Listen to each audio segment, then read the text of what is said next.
الرجيم بسم الله الرحمن الرحيم واستعينوا بالصبر والصلاة وإنها لكبيرة إلا على الخاشعين.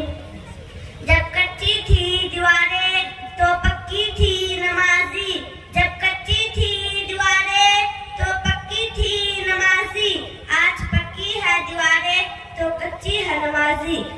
صدر جلسہ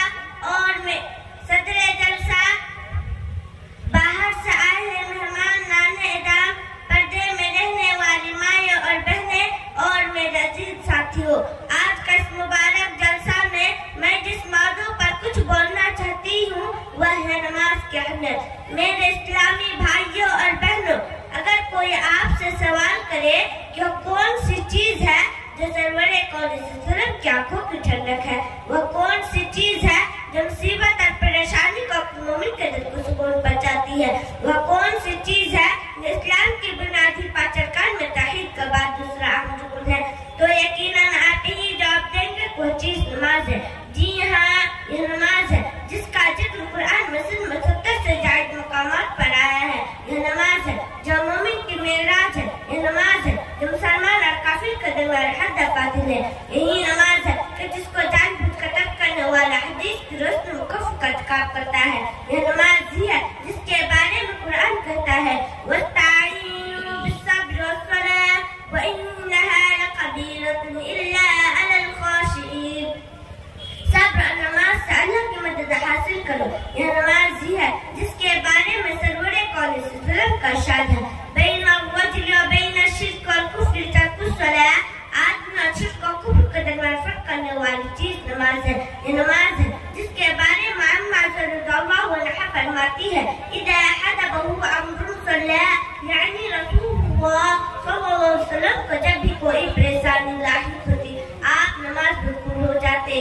میرے اسلامی بھائیوں اور بہنوں، کس قدر افسوس کا مقام ہے دین کے اتنا اہم ستون کفر اسلام کے درمیان فرق کرنے والی عبادت نبی کی آنکھوں کی ٹھنڈک، اور آج ہم اس سے غافل ہیں. اپنے آپ کو سلمان کہنے کے باوجود ہم نماز سے دور ہیں، جبکہ رسول اکرم صلی اللہ علیہ وسلم کے زمانے منافقین کو بھی نماز پڑھنی پڑتی تھی.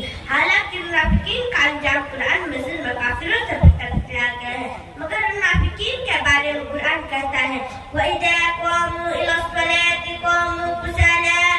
جب وہ نماز کے لیے اٹھتے ہیں تو سستی اور کاہلی کے ساتھ اٹھتے ہیں، مگر نماز پڑھتے ہیں. گویا ہماری حالت منافقین سے بدتر ہے.